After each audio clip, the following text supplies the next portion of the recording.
Radio. Good to be back. It's the 27th day of November 2016. My name is Doug Owen. I'm your host, and I am blacklisted. I'm one of the deplorables. We'll talk about that and so much more. Pretty crazy week. Thanksgiving weekend, Sunday, wrapping that up. Hope you had a good one with your family, friends, sitting around, maybe eating too much, watching college football, professional football, the things that Americans do. While that was happening, we had literal Native Americans being intentionally given hypothermia. Basically, these people had sheets of ice hanging off of them after police hit the Dakota Access Pipeline protesters there in South Dakota with water cannons, stun grenades. It's kind of surreal, really, when you think about it in this day and age, 2016, what's happening, the limited amount of coverage that it's being given, and almost no messaging about this in the media during this Thanksgiving holiday. There's a Dr. Robbie Sterling, who recently finished his residency with the Swedish Medical Center a few months ago, that went there, and one of the few medics actually trying to help people that are being victimized by police. The privatized police force, really this militarized no-fly zone that has been put over the Dakota Access Pipeline protesters, is pretty sad in this day and age, when you have people, quite honestly, I mean, when you think about it, even from a very pragmatic standpoint, these people are trying to protect the most valuable resource that we have here in this country, not just for themselves, but for the 300 million plus, maybe 40 million plus that require clean drinking water. It's a much more precious resource than oil currently here on planet Earth. I know that Earth is made up of a lot of water, and there's plenty of ways to desalinate and provide water, but this is their sacred land. It was given to them by the U.S. government as a condolence prize for the tragedies that had been bestowed upon them for hundreds of years. And so it's kind of near and dear to me. I find it appalling. It's something that we should not forget, while all of the other distractions and mindless news media analysis kind of dulls us out to the realities that are happening in this country right now. If you didn't see the picture, there's a video of this young girl getting her arm blown apart by a police grenade. It's just horrific, and the fact that there are no medical facilities being put up by the government, as a contingency to be able to not only arrest but to render aid to these protesters, rightfully or wrongfully, whether you think it's okay to push people off their own land. And there's probably a lot of people that are invested in the Dakota Access Pipeline that think just that these people do need to be pushed with violent force by the government. But you have the tragedy that goes along with that. A 13-year-old girl was shot in the face by rubber bullets. Just unleashing a literal hell on these people. Some interesting things have happened at the Dakota Access Pipeline. Neil Young celebrated his 71st birthday there. So we also have hundreds of veterans that are now heading to Standing Rock to defend the protesters from police. What that will lead to, I am not sure. Hopefully, calmer heads will prevail. Donald Trump's been silent on it, so I don't know from a presidential perspective. Obama tried to halt the pipeline construction, a pretty flaccid attempt, and I don't know if it's the president's place to stop construction projects. But what will the approach from a Trump administration, a very pro-business administration, to say the least, do about this? Interestingly enough, a band that I follow, Lamb of God, Their front man, Randy Blythe, who finished his tour, is now joining them to donate supplies. So, it's pretty heartwarming to see the amount of support these protesters, now 2,000 plus of them there on the ground, are receiving. My wife even sent food and supplies to the Dakota Access Pipeline protesters. There's other ways that you can support them, and there's a lot of great resources for that. So anyway, what does this all mean? Where does it all go? Well, I think that you're going to see the political response. One Washington lawmaker has a solution. He's now proposing a bill to charge protesters with economic terrorism. So there you go. What that divergence between regular political terrorism or physical violent terrorism, now economic terrorism. Doug Eckerson, Washington State Senator, has a new bill to address the concerns of economists, of investors. Basically, he's dressed it up in sheep's clothing, and it's an attempt to criminalize rioting. Constitutes a predatory attack on the First Amendment protecting activity, protest. Erickson's prepared a bill for next year's legislative session that would create a new crime of economic terrorism, as if we don't have enough crimes and enough laws on the books. Now economic terrorism can be used against people that are trying to peacefully protest, that are trying to stop production that they see as devastating to their way of life. And so that's kind of where it goes. Pretty sad stuff. Black Friday set a record $3.34 billion. We haven't even hit Cyber Monday. Doesn't look like a recession when it comes to consumer spending, but it definitely is. You have to juxtapose that to now U.S. citizens hold hold about $1.3 trillion in student debt. So just think about that. Wrap your minds around $3.34 billion. I mean, that huge surge in spending. It doesn't even put a dent in what these people that are spending all of this money actually owe. So, yeah, Black Friday, it's I know a lot of people enjoy watching the videos, watching people trample one another to get a low-price TV. I think it's indicative of this desperation and great economic times. I mean, it's an economic indicator in that if people had more discretionary income, were able to buy things, not necessarily a reduced price, because things that would ultimately, I think, empower the manufacturing and middle class bases in this country would ultimately, we'd have to pay a slightly larger price for consumer electronics from overseas. At least that's the plan that is being formulated by Donald Trump, and so far that economic transition team will delve into that. But so plenty of riots, people hitting one another, punching kids in the face. A lot of that. Some people enjoy watching poor people primarily fight for very, very reduced priced electronics. And when you think about it, the companies are making so much money off of this. That reduced price is probably still 80% markup on those products. I guess I understand if you want to shop till you drop. Some people enjoy it. Some people think of it as a sport. Anyway, so that was one of the things that happened, of course, over the weekend.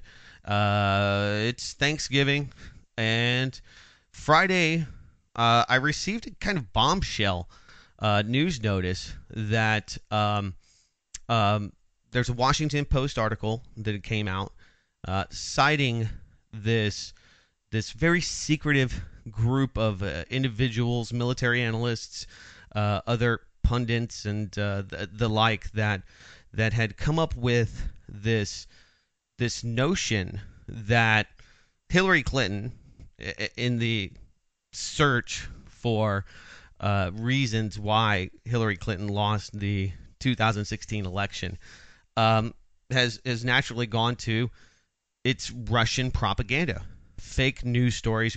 You've probably been inundated with stories about fake news stories and who the biggest proponents and propagators of fake news are.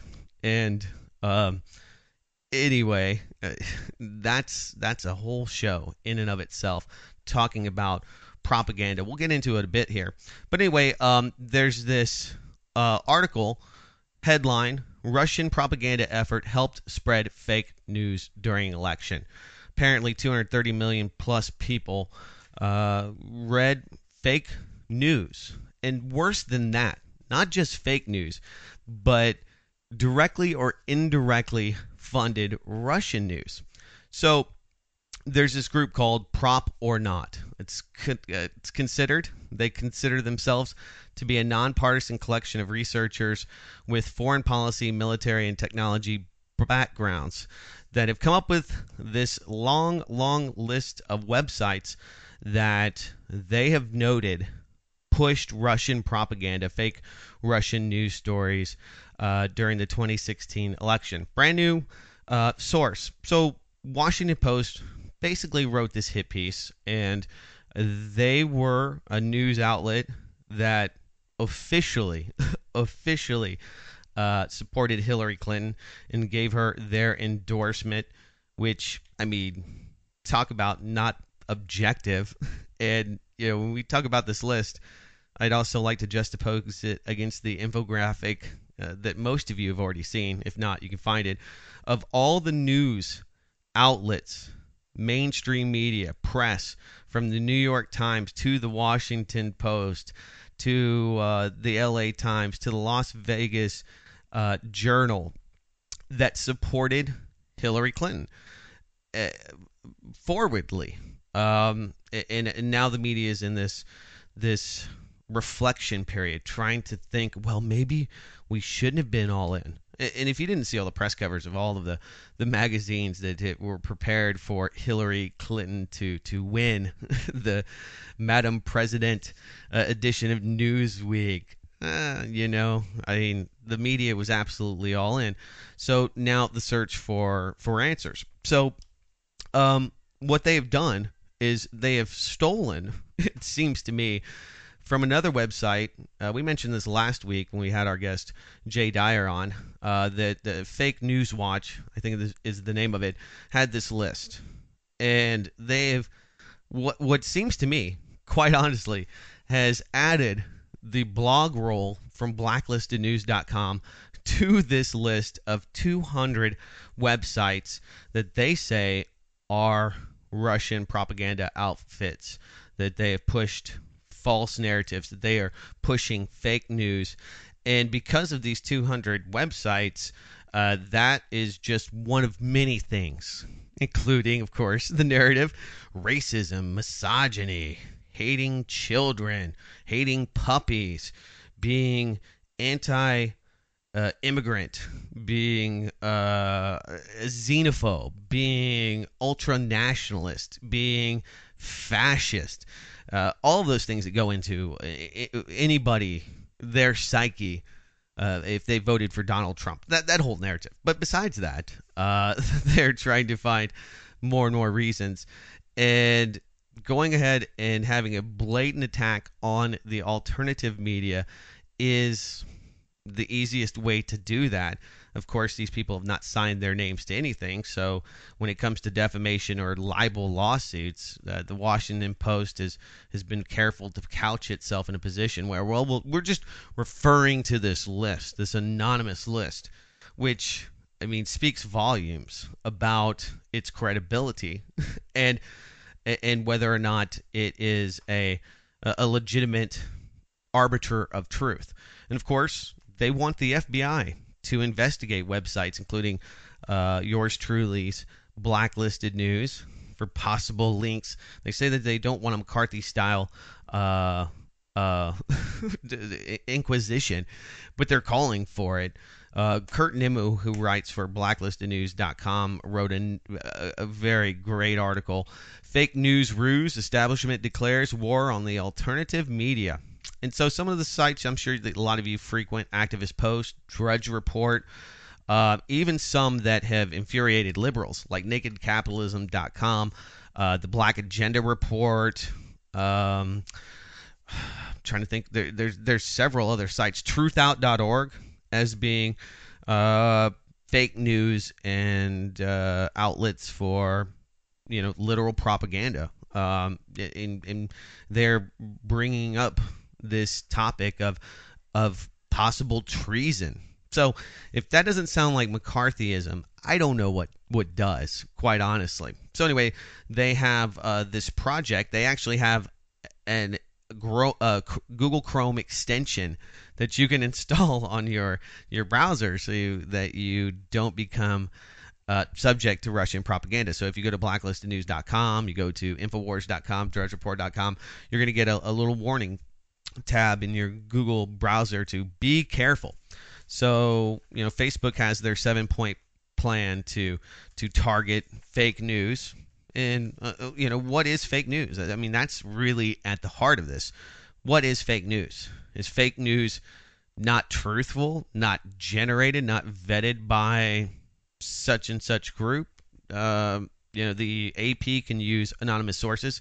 Is that okay for Doug Owen writing a piece to use anonymous sources? Of course, the integrity has to be much higher for blacklistednews.com. Obviously, with a name like blacklistednews.com, people are already probably, sketchy about it. Actually, if you put Blacklisted News into mediabiasfatcheck.com, which is another reference for finding biased media, I thought that they had a pretty interesting insight. See if you guys agree. Left-center bias. These media sources have a slight to moderate liberal bias. They often publish factual information that utilizes loaded wording that attempts to influence an audience by using appeal to emotional or stereotypes. Maybe. To favor liberal causes. I wouldn't have thought that. It goes on. These sources are generally trustworthy for information, but may require further investigation. Notes, left of center bias. So when they looked at blacklistednews.com, the media that we were putting out there at the time, I guess they came to the conclusion back in 2015 that Blacklisted News was a left of center website.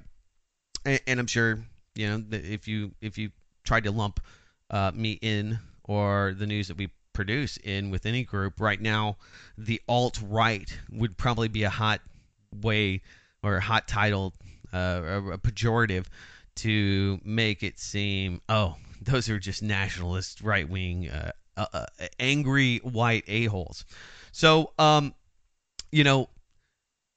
where did this come from? What's the genesis of this? This is just a product and a useful time for this to kind of popularize. We talked about Barack Obama and analyzed his comments on not only ceding sovereignty for the U.S.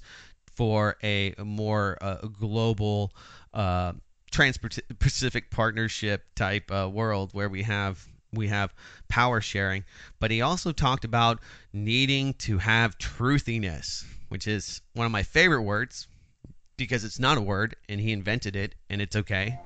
He made truthiness an issue.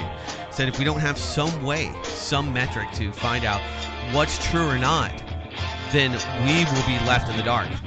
I couldn't agree more. We'll talk about it on the other side. It's Blacklisted Radio. All right, welcome back. It's Blacklisted Radio. So yeah, we're going to finish up with PropOrNot, propaganda or not. The New York Times, it was all behind weapons of mass destruction. We could talk about propaganda, state-sponsored propaganda. When you hear pundits and people in government talking about Russia Today and Sputnik News. I mean, just think about the the counter to that, and that's Voice of America. State-sponsored news is not news. It's public relations. Anything that's not, true journalism, reporting something that they don't want you to report. The rest is public relations. And, of course, Orwell wrote that, and I paraphrase.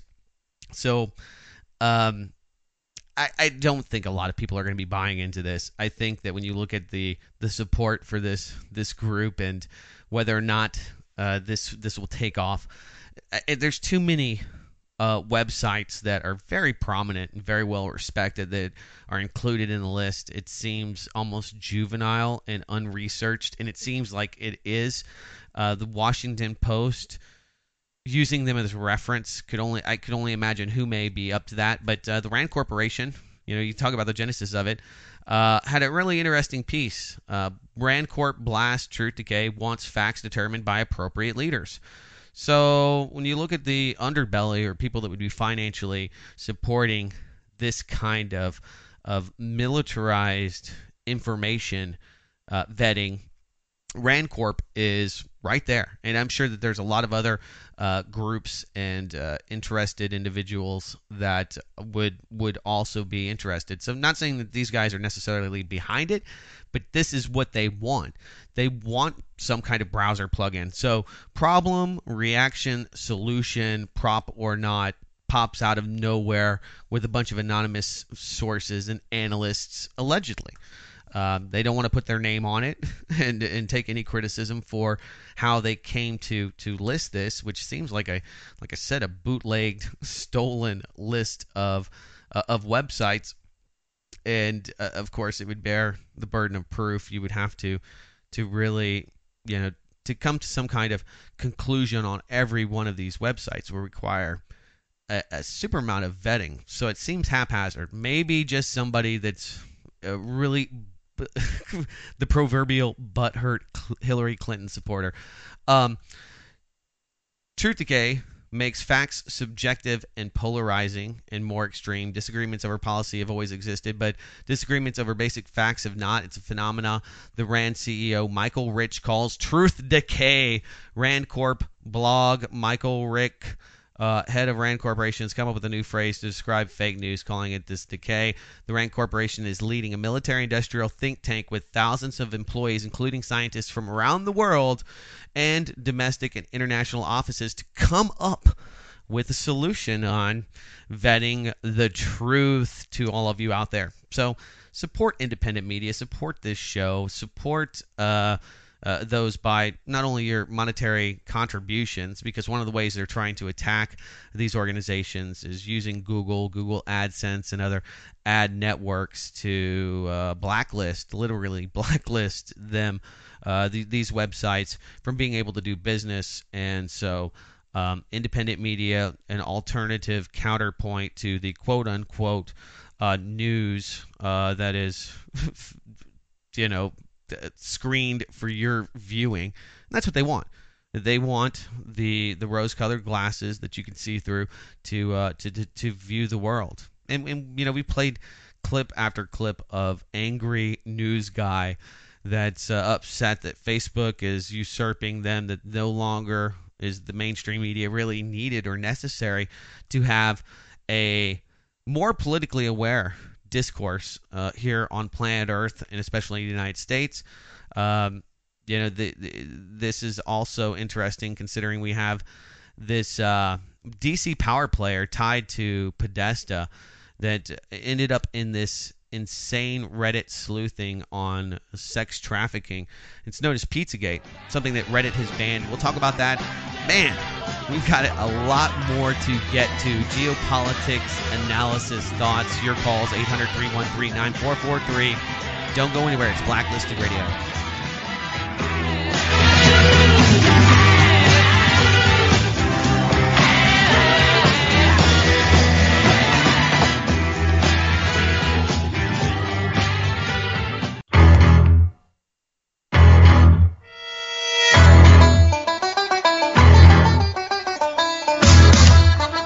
Welcome back. Was Pizzagate a ruse to destroy the alternative media? That is the question that you'll find in the Reddit conspiracy comments. By the way, Reddit CEO admitted to editing posts made by Trump supporters. Reddit is a psyop. The genesis of Reddit was a social engineering experiment, basically to create a forum where they created tons of fake identities with people that had personas like themselves, so that they would create this community and basically curtail it and groom it into what Reddit is today, which is very powerful, not very well run, but very relevant. And there was a group called, or a subreddit for Pizzagate. If you're not familiar, the Podesta emails had references to this pizza joint called Comet Ping Pong. It's owned by James Alefantis, maybe. And basically, tons of internet sleuths have come to the conclusion that this is where that they sex traffic children for the ultra rich and the ultra elite. The Washington Times is one of the few outlets that had a piece on Pizzagate that was, somewhat non-biased, and it talks about a guy that we had on the show a long time ago named David Seaman, and he kind of came to fame because he ran for Congress and had an unsuccessful bid. Maybe it was senator of his state, representative, and got on the Joe Rogan podcast because he was trying to clean up politics and kind of made himself relevant in the alternative media, and got a gig at the Huffington Post, and he was one of the big writers of it. And his quote, "I won't stop saying it, Pizzagate's real." Former Huffington Post reporter David Siemens tweeted Tuesday, "Silence in the face of evil is evil. My grandfather, the U.S. Army, helped liberate a concentration camp." So anyway, yeah, he said retweeting a few Pizzagate articles is nada. I guess, he's one of many people that was looking at Alefante's Instagram account. Had some creepy pictures of him kind of gawking at young children, and it's now private, his account, and so I haven't gone that far down the rabbit hole. But basically, you've had the gain stocking of the employees and everybody at this restaurant. Whether or not this is true, it almost seems like conspiratard, where people have gone way, way off the reservation, maybe intentionally, to go after this guy and actually launch a full frontal assault on him. I mean, he said that he's been berated with phone calls, and you just see the amount of negative press and people talking about Comet Ping Pong. Could that be part of a larger narrative or a larger plot to go after the alternative media? Absolutely. I don't put anything past the people at the Rand Corporation, others in the military-industrial complex that use socialized stratagem to get what they want, to justify the means, and to get the tools that they believe that they need to control the internet. So that's my thought. I really don't know what to make of Pizzagate because I haven't gone far enough into it, but the ramifications of this attack on them, and the Podesta himself, and obviously there's a lot going on there. There's probably a lot more. I mean, Spirit Cooking and the rest of it. These people, very powerful, influential lobbyists. Podesta's brother, Saudi Arabian lobbyist. So I could go on, but I just want to say unequivocally, categorically, I've never been a Russian agent. I've never been paid in rubles. I don't know Vladimir Putin or anybody at ITAR TASS or really even RT. Charlie McGrath, somebody who I used to do a podcast with, would do a weekly interview on RT. That'd be as close a connection as you could probably find. We don't blindly take propaganda. And when we publish news, regardless of source, I mean, the source is always questionable. I mean, you have to question the validity of it. Media biased fact check or whatever it was, they're saying, well, you would need to check more sources. Absolutely, you would. So, anyway, when we talk about fake news, things like that, it would go, I would be remiss, it would go with to go without mentioning Fidel Castro. Some see him as a brutal dictator and a man who used firing squads and tyrannical government to bring about a socialist, despotic scenario that we have currently in Cuba today. Cuba, you have to judge it for what it is.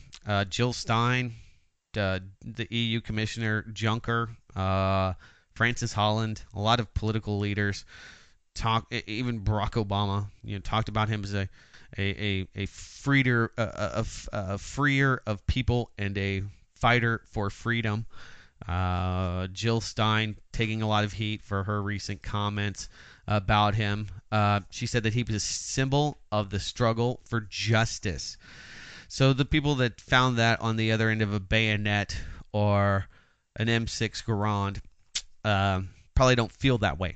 But, I'm not going to sit here and spend a lot of time trying to judge or psychoanalyze a man who impressively escaped assassination, some would say up to 683 times by the CIA. So I'll give him credit for that. That is an accomplishment in and of itself to be able to do that. But it wasn't him alone. The New York Times helped with fake news, helped create support here in the United States. A writer named Matthews, who it's probably a fake name, was duped by Herbert Matthews was duped by then Colonel Castro into believing that he had this huge force behind him and that they paraded the same 20 soldiers in front of him several times. Whether or not he understood that or knew that, I don't know. But it was his article that garnered the support for the U.S. to support him in his overthrow of Batista, and tried to prove categorically that he was not a communist, that he was for a capitalist society. The proof's in the pudding, and well, that didn't turn out very well. But just another example of how fake news, loose, unvetted propaganda really did steer the course of history. If it wasn't the New York Times, there being the media mouthpiece for him, he might not have done as well. Well, let's turn our focus to Trump. We didn't talk about politics really last week. A lot has happened. We have some new looks at what the Trump candidacy, what the Trump 4-year plan will look like. Interesting piece about him ignoring daily intelligence briefings. The media not happy. It's probably the CIA and the National Director of Intelligence and DIA Director of Military Intelligence, DIA, are not thrilled with Mr. Trump. He's saying that he's reaching out to 41 other world leaders and has pretty much isolated himself from that apparatus, the CIA. I'm sure he's still working with people in the CIA, but more towards his own private group of policy advisors and analysts, which isn't that odd. But who are these people going to be? Trump's pick for Secretary of Education is none other than Betsy DeVos. DeVos. She's none other than the sister to her brother, Eric Prince, who is the founder of Blackwater USA, a security firm which had operations in Iraq. Interestingly enough, he was quoted in the New York Times talking about this FBI investigation into Hillary Clinton and how this was going to yield a huge amount of prosecutions of the Clinton Foundation, of people inside of the Clinton Foundation. So voila, his sister. And if you look her name up, there's plenty of posts saying that we should not judge her based on her brother's actions. And I could say, yeah, that's true. My sister's very liberal, and if you judge me by her politics, you'd probably think I'm a different person. But my goodness, isn't that interesting? You have Jill Stein, who's probably a surrogate now for Hillary Clinton and the Democrats, or is being used that way, calling for a recount. It's pretty much, pissed off Donald Trump. He said, quote, "Nothing will change." And we have Bernie Sanders, who's now the focus of the Democrat Party, who's saying, yes, he agrees. Nothing's going to change. He's the president-elect. He's also appointed some people. Former Kissinger aide and current member of the Council on Foreign Relations has a top advisory position. Not surprising that Miss K.T. McFarland is now the Deputy National Security Advisor. So that's a pretty big member, or a policy, or what do they call it? A part of the cabinet position. So she's, the eyes and ears, a protege of Henry Kissinger.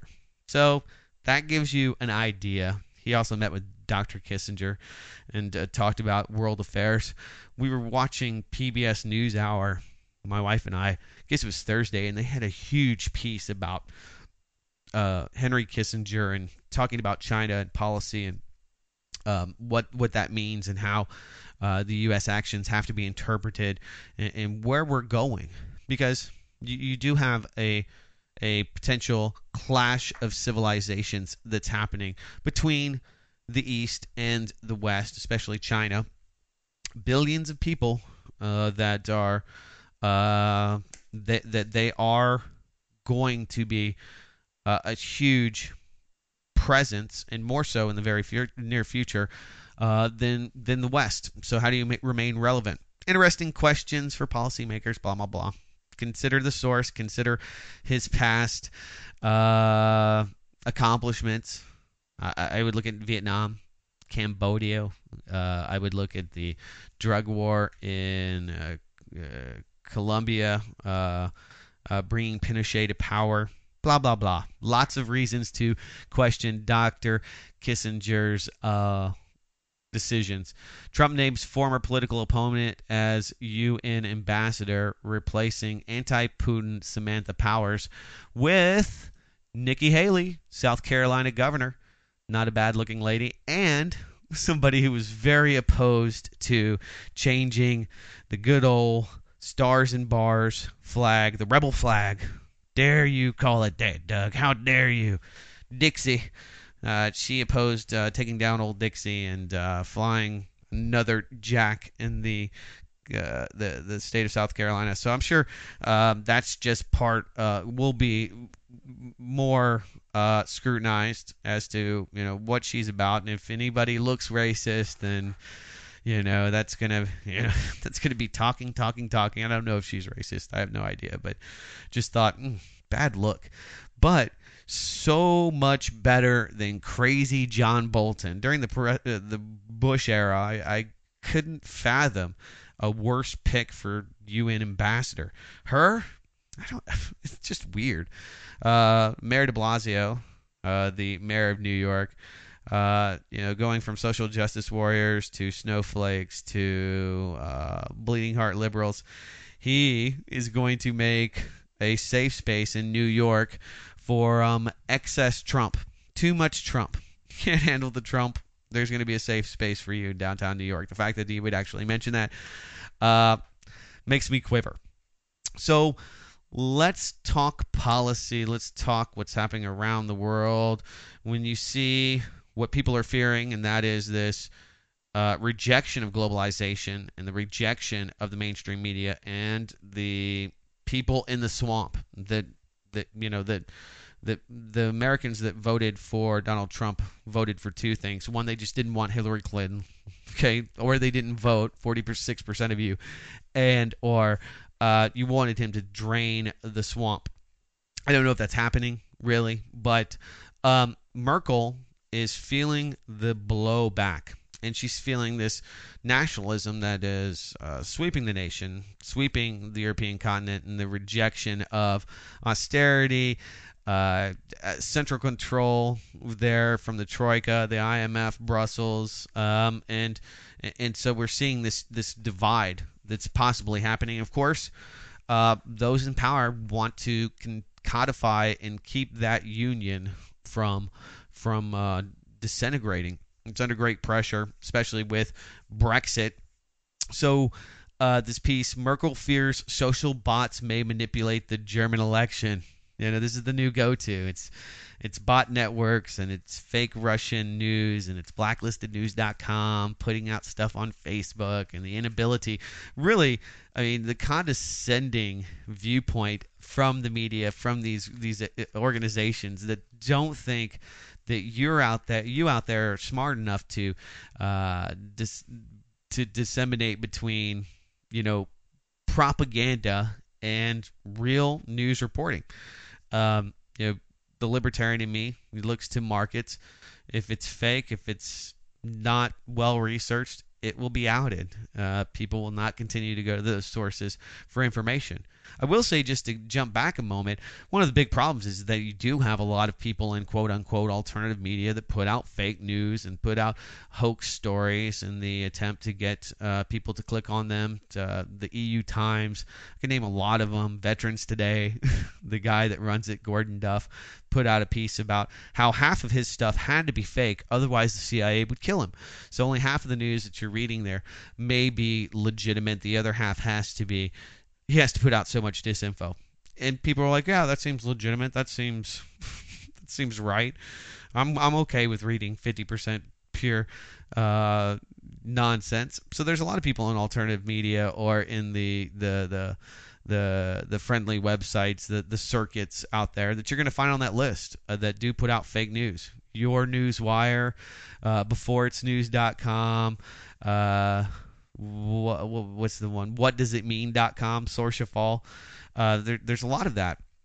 And, when I really started looking at alternative media, I fell for some of those stories. I thought that there's these bombshell things that were happening, and on and on and on. You realize, okay, the Russians aren't about to invade through Mexico. The Chinese aren't at the border ready to kill everybody. Martial law is not happening next week. They don't have rail cars with shackles on them ready to take Americans to gulags to work for Putin or whatever other crazy thing. So, that's where, the people themselves have to make a rational decision about what's true or not. The mainstream media has lost control of that. That's why they want to regain that narrative. We'll talk more about it on the other side. Stay tuned. Final segment coming up here on Blacklisted News Radio. All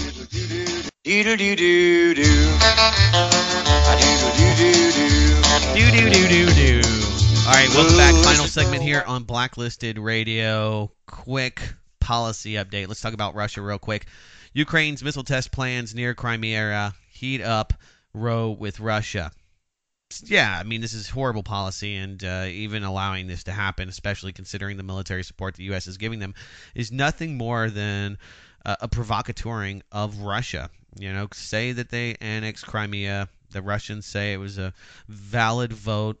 Make your own determination as to how valid or legitimate any of these votes are.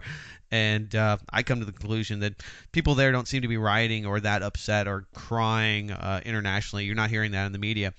And this is part of the neoliberal failure that so many people, especially in Europe, are starting to reject. You have now 15 European leaders that are calling on new arms deals with Russia. This is something the United States does not want. 15 European countries, headed by Germany, have issued a statement pushing for the reopening of a new structured dialogue with Russia aimed at preventing possible arms races in Europe. They obviously do not want these individual countries, especially down there in the Balkans and Eastern Europe, to directly deal with Russia. And part of the grander plan, we know now, is to bring about a Euro army. That is in the formation as we speak. And, that was something that was conspiracy theory, would never happen. And here we are today. Interesting piece. The neoliberal politicians who impeached Brazil's president and took over are imploding in spectacular corruption scandals. These are many of Hillary Clinton's friends and some of the same people that were instrumental in the coup that happened in Honduras just a few years back. But anyway, looking at these individuals and how they're marred in corruption scandals themselves and their ties. And it shows one more of these Henry Kissinger-esque sideshows where the U.S. decided to support people that were doing harm to their own citizens, and in an attempt to garner more control. The ousting of Rousseff happened, and now we're seeing the aftermath, which is just basically a government that's in disarray. Now we have Japan, who is interesting in moving into the war room. Japanese troops deployed to the South Sudan, risking first overseas conflict since World War II. Got to make those VCRs. Got to make, well, they're not VCRs anymore. They got to make those Blu-ray players, and got to make those game consoles and TVs. And they have resources in Africa that they have paid for. So it's probably not good. This is the first militarization externally from Japan in a long time. They've sent 300 soldiers in line with Japanese security legislation to expand military roles overseas. And they have dropped 350 soldiers in the Sudan. For the first time, we see Japanese soldiers on foreign soil. So take that into account when you think about the policy decisions that Trump will be making, or Hillary Clinton would have been making. Russia's now getting into bed with Japan. Russia deploys anti-ship missiles on disputed isles off of Hokkaido, Japan. This is pretty unprecedented. It's getting no play in the media whatsoever. The Russian Navy's Pacific Fleet has deployed a state-of-the-art anti-ship missile system to two of the islands claimed by Japan, not the United States, to Japan's rescue. Meanwhile, our $3+ billion destroyer broke down in the Panama Canal. If that's not apropos, I don't know what is. Guys, thank you so much for your time tonight. Continue to support the alternative media. It is the alternative to what you're going to get force-fed by the mainstream media. That's why it's dangerous. That's why we've made the list, and I should be proud of it. So go to the website, support us, make your donation. We need it, because Google and the rest of them won't be doing it very long as we get ostracized by the machine in their attempt to control the narrative. We will continue to counter it until next week. Take care.